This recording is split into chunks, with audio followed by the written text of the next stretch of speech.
The U.S. Senate approves an aggressive new strategy to counter Chinese technology advances. Hello, I'm Einar Tangen, and this is The Heat.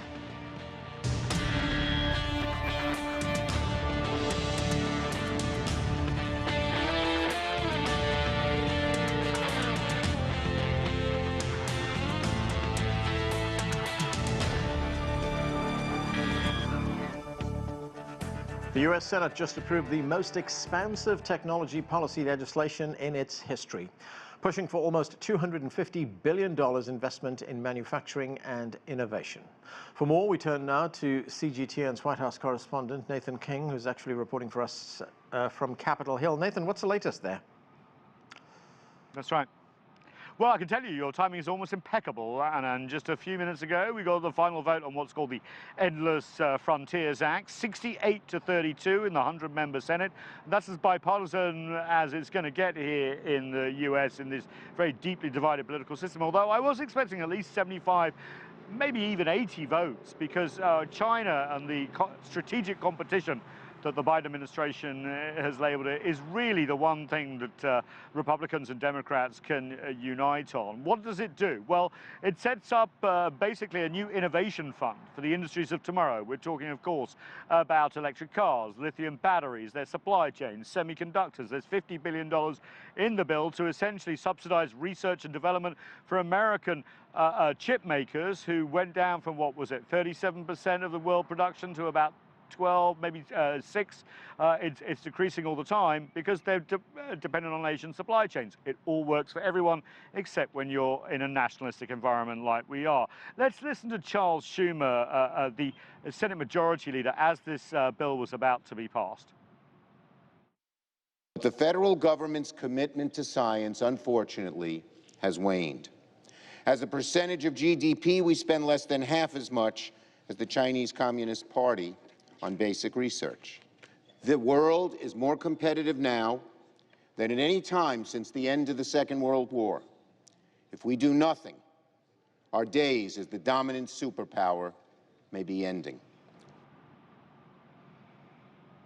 And that's the key word, isn't it? Dominant superpower. Essentially, what all this legislation is designed to do is almost stop the clock, maybe rewind it, that the US has dominance not just militarily, not just diplomatically, but technologically, educationally, going forward. This is not the sort of multipolar world that we've been talking about over the last few years. Zero sum, says China and the Ministry of Foreign Affairs. It's very interesting where we go from here, Anna. So, Nathan, Senator Schumer also said that the U.S. is lagging behind China in technology development and manufacturing. And in fact, he made that very pointed comparison there in that soundbite you just played, comparing the United States expenditure on research to China's. What does the U.S. need to catch up on? Everything. I mean, essentially what we've seen in the last, I don't have to tell you this, let's basically say since 9/11, is a massive expenditure on military adventure abroad, haven't we? We've also seen massive deficits run up and no improvements from infrastructure to education to healthcare, and that's starting to essentially affect the nation. This country is so dynamic. We've had Silicon Valley, of course. We've had the invention of the semiconductor, the atomic bomb. Everything has come from the US in the last 100 years, but they know they're lagging behind. And the problem is, do you make China the target to try and bring the country together? That essentially seems to be what is happening. What this bill will do, and let's face it, we're still not there yet because the House has to go through it, the Senate, the President has to sign it. There's lots of arguments about where the money goes. Remember, all the states want theirs. But essentially what it does is going to pay for an industrial policy to research the industries of tomorrow. But some of these developments are going to be long in coming, and they really feel that they are behind the curve. Now, as Biden heads to Europe, of course, he will try and get European allies on board on this sort of project as well. But it's not going to decrease tensions anytime soon between Beijing and Washington. Nathan, as you pointed out, a bipartisan vote, bipartisan support for this legislation. But if we look at the numbers, 68 for, 32 against, that's almost a third of the Senate that voted against this legislation. Why did they vote against it? Okay, well, it wasn't because what you and I hoped, that they thought that perhaps it would be a better way for U.S.-China relations to proceed. It was essentially Republicans who said, you know what, we don't want to spend any more money. And this is $250 billion that's going to go outside the budget to basically research. And they're also a little bit worried where the money goes. They think it's going to go to sort of liberal institutions on the coasts that essentially vote Democrat. This is the usual bipartisanship. If I was the Chinese, though, and if I was anyone looking into US industrial policy, the arguments they've had behind the scenes about where this money goes and who it goes to has been far from efficient. In fact, I think it could have been a much better bill if the US really wanted to get its act together, but they did the usual horse trading behind closed doors. The system behind me is broken. The fact they've got this bill through is going to be, Joe Biden's going to be very happy about that. But I can tell you, the efficiency in which it was meant to do and put money where it's meant to be, well, I'm not convinced that's going to happen. And remember, the House has got to bring this up. The president's going to weigh in. This stuff isn't over yet, and we've got other China competitive legislation, like the Strategic Competition Act, coming through as well, which I can tell you is going to be even more pointed in sort of new Cold War language. I would say, hold on, it's going to be a wild ride.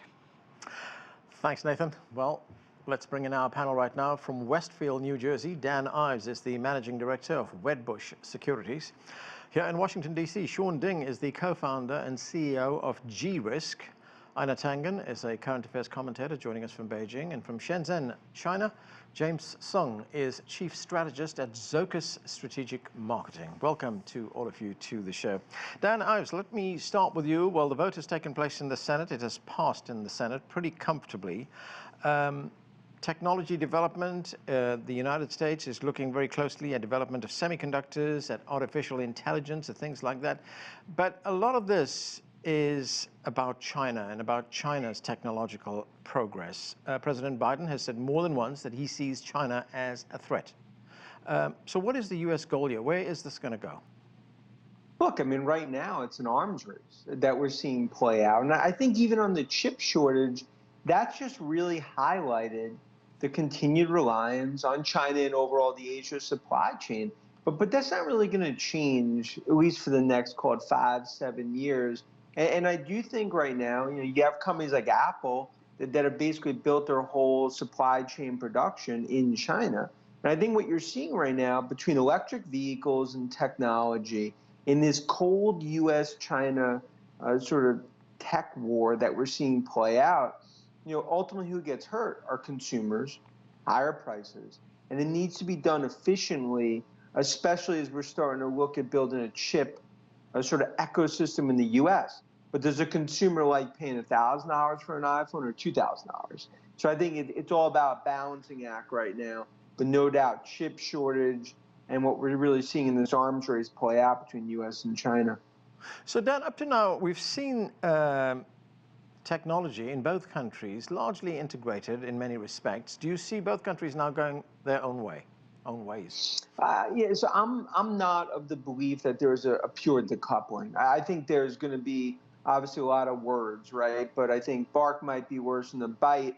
And I think that's important because we could talk about 5G, artificial intelligence, EV, but ultimately, I think it's better served when you're seeing competition across the board, but still collaboration. And I think right now the current environment, I've covered tech 20 plus years in the street. It's something where, many enterprises are really going through, I think, a difficult process because some of those collaborative partners were in China or across Asia. And I think it's something that this is, in my opinion, is the biggest overhang on tech stocks, not just in the U.S., but in China as well, that we've seen with Alibaba and Baidu and others. And that's why right now, at least from an investor perspective, you want to see less of a decoupling rather than going in opposite directions. Einar Tangen, of course, China is pushing ahead with its own technology development. It's also focusing on semiconductors. It's also focusing on lessening its dependence on United States supply chains when it comes to semiconductors. It's looking at quantum computing as well. How will this legislation and the strategy that's being adopted by the United States be seen in China? Well, quite frankly, you have a $250 billion pork barrel, which was ushered through because people were so surprised how the anti-China card was being played. All the politicians joined together and making sure that they get as much pork as they could. But here's the reality: the U.S. sold $350 billion worth of chips to China in the previous years. So you're putting $250 billion to long-term research, which is going to, as Nathan King said, it's going to take quite a while to see any kind of real results from that. But at the same time, you're undercutting your actual markets in the U.S. I mean, if you don't sell things, you're not going to put more money into research. So, ironically, Washington has adopted the same model that they complained about in China. They're in essence going to be subsidizing industries on their own in order to get some sort of catch-up.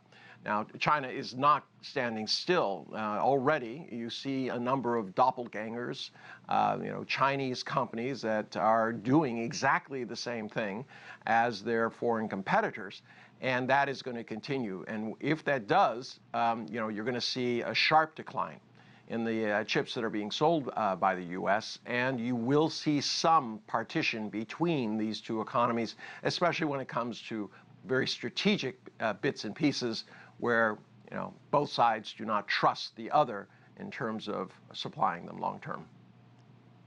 James Sung, we hear of some very ambitious plans. I mean, you are in Shenzhen, which is one of China's technology and manufacturing hubs. The United States says that it wants to lessen its dependence on China's manufacturing capabilities. But if you look at how integrated these things are right now, is that possible? It's definitely very, very hard, and it's not possible. I mean, what really they should be doing is focus on sending more Americans to China than restricting Chinese from America.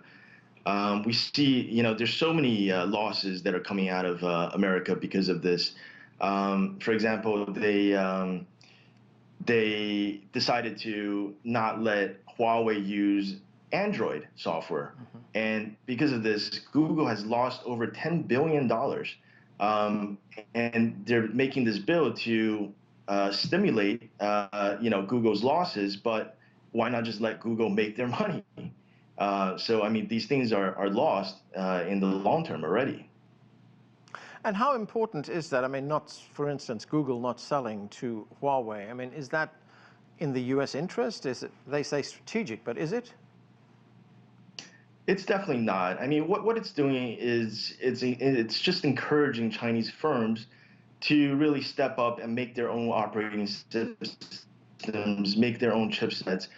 We see in 2020, over 22,000 new semiconductor companies were registered in China alone. And all the big brands, Baidu, Alibaba, Huawei, Xiaomi, Oppo, even the home appliance makers, TCLs, Haier, GRisk, Medea, they're all making they're all designing their own chipsets now. So it makes no sense that that America is trying to block this, because what they're doing is they're just encouraging China to move faster. Sean Ding, President Biden said shortly after he came to office that he would not allow China to become a major economic and technological power. We remember that first press conference that he held at the White House. He said, "Not on my watch. That's not happening." Now we have about 60 organizations that have expressed concern, especially on this bill that has just passed. And their concern is about what they say is anti-China framing of the bill. And they feel that it could feed racism, it could feed xenophobia, it could encourage white nationalism. Are there risks in this?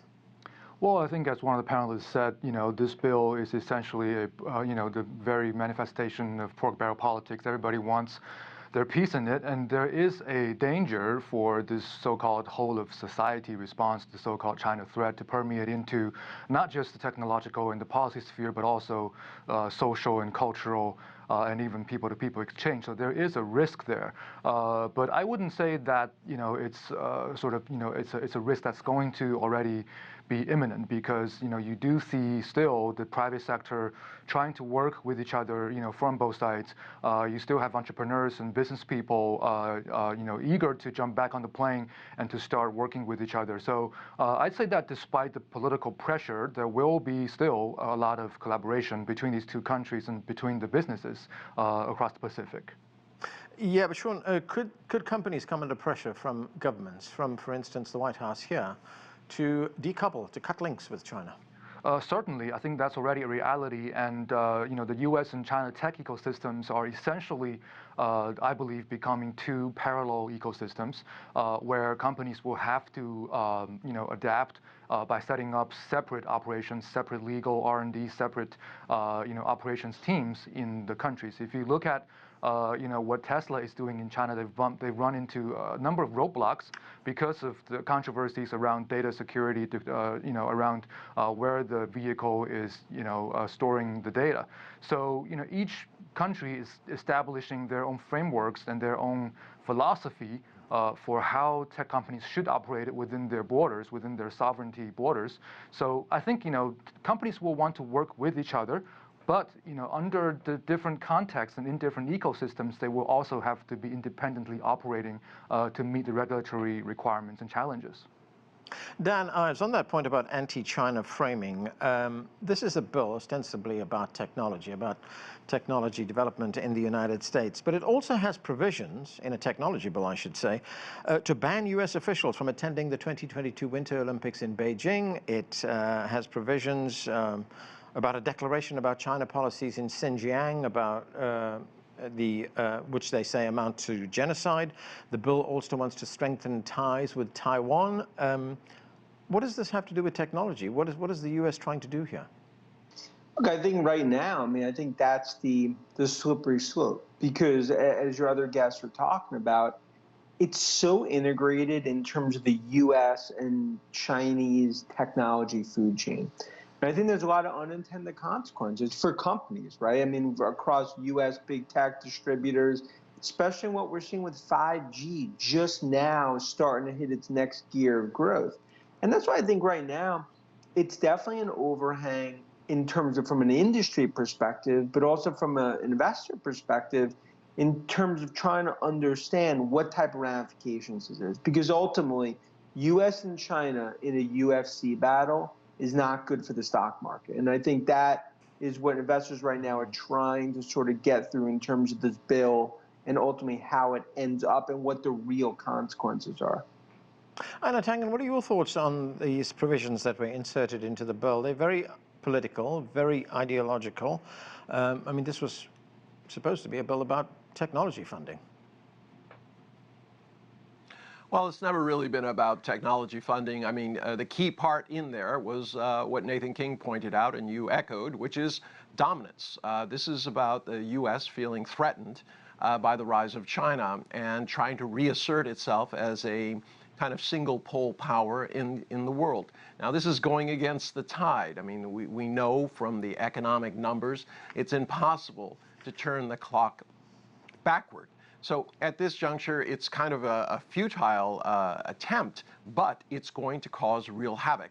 Because what you see here is this kind of dehumanization of Chinese and all Chinese things. Chinese are liars, Chinese are thieves, and you're starting to see these manifestations on the streets. The attacks on, the elderly Chinese women and men, being pushed down to the sidewalk, beaten. And, people cry out about it, but they don't look at what is actually happening, that it's just so easy for the populace and for these kind of pork barrel politicians to point the finger at China and say, look, it's all justified because they're a threat to the American way of life and dominance. James Sung, when we see how much of this is about ideology, is about nationalism, basically, on the part of the United States, but do you think that, hard business will prevail in the end?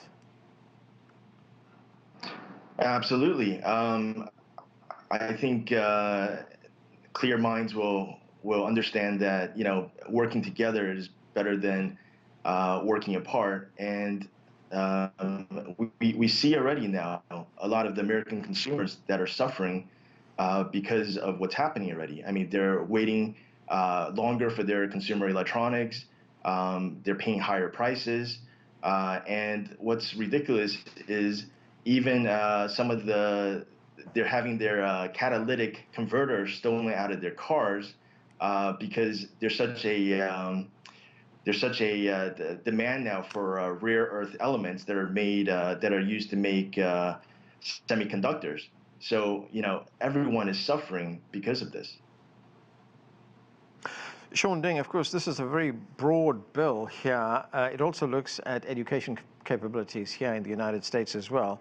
But if we look at China, the chief research fellow at the Shanghai Academy of Social Sciences, Li Yi, he says China has got a long way to go when it comes to competing with the likes of Stanford University or, say, the Massachusetts Institute of Technology. He says changes are needed.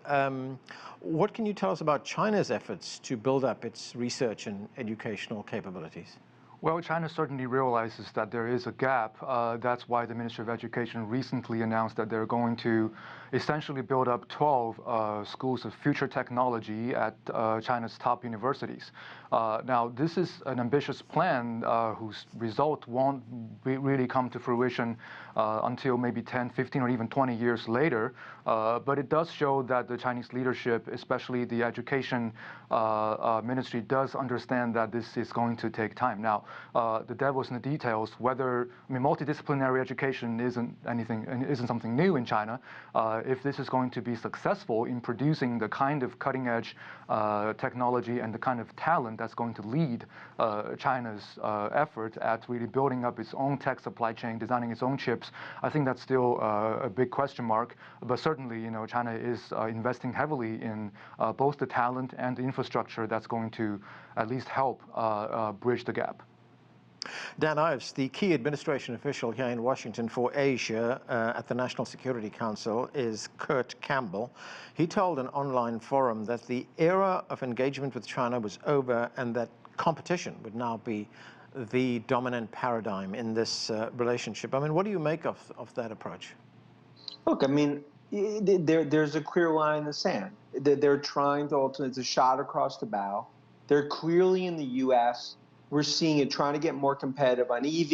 You look at the Biden plan, supply chain, as well as just overall manufacturing. And a lot of this just continues to sort of be similar to what we saw with the Trump era, now with the Biden administration taking a tough stance on China. But it all comes down to, there could be some areas that they're going to ultimately really start to gain. But when it comes to chips and the supply chain, it's a dangerous sort of gamble. Because as we talk about, it's not just consumers, but that is almost like the hearts and lungs of many U.S. technology companies that are tied to the supply chain in China and Asia. And that's not going to change overnight. That's going to take years and years to even tweak, toward U.S. manufacturing. But Dan, what is the U.S. goal here? I mean, is the intention to force China into being some kind of subservient, docile power subject to the whims of Washington? No, see, I view it as this is really more the U.S. trying to up their game in chips, electric vehicles, more manufacturing in the U.S. China has done a phenomenal job, as we've seen, on AI, 5G, and many of the next-gen technologies. But I do view it ultimately is that there's a happy medium. It's collaboration and competition. And it goes back to U.S. and China going totally against each other in some sort of, battle royale. No one's served positive in terms of consumers, companies, and just like we're talking about a chip shortage. If I'm looking for a new car today, I have to wait till October. That's, so I'm saying I think that's some of the unintended consequences here that we're seeing even play out. Chip shortages obviously highlight that. Einar Tangen, President Biden signed an executive order last week which basically blocks United States entities from investing in any companies which are deemed by the United States to have alleged ties to China's defense establishment or to any kind of surveillance capabilities that China might have. The Chinese Foreign Ministry responded to that executive order. This is what a spokesman at the Foreign Ministry said. Let's listen. The U.S. government is stretching the concept of national security, abusing national power, and using every possible means to unscrupulously suppress and restrict Chinese enterprises. We are firmly opposed to this. The relevant actions of the United States violated market laws, disrupted market rules and order, and damaged not only the legitimate rights and interests of Chinese companies, but also the interests of global investors, including American investors. So, Einar, what do you make of this intensifying battle? Well, I mean, it goes back to what we've just been talking about. The U.S. is intent on maintaining dominance in all fields, and they're using this kind of bully power. I mean, it's not only China that we're talking about. The EU have put in place blocking legislation some time ago because they said they were uncomfortable with the kind of long-arm jurisdiction, the ability of, Washington to, in essence, affect other countries in terms of technology, banking, the SWIFT system, etc. So China is following suit. The second reading of a bill that is talking about that is going forward. But you see here the U.S. increasingly kind of pushing things in directions what they think are for their advantage, but there's this old saying, the road that you take to avoid your fate sometimes leads you to it. And at this juncture, rather than suppressing China and putting it into this, what I believe is a subservient position, it's actually encouraged China to forge ahead, basically because they have no choice. Invention is brought about by necessity. James Tangen, a moment ago, Dan Ives was talking about the potential for a happy medium, and there are areas, even in technology, where these two countries can cooperate, can't they? I mean, I think of the battle against climate change, for instance. Absolutely, but you can have a situation where... Go ahead, James. James, can you hear me? Yeah, go ahead. So, China's doing so well now with their EV program. Here in Shenzhen, there's increasing production of EV vehicles. Tesla is doing so well in China. I think it's really a testament to how U.S. and China really need each other and should really work together. Okay, and that's where we have to leave it. Time has caught up with us. Thanks to all of you for being with us. That's it for this edition of The Heat, but the conversation continues online. Join us on CGTN America's Facebook page to comment on this or any other show, or chat with us on Twitter at CGTN America. I'm Anand Naidu in Washington, D.C. Thanks for watching.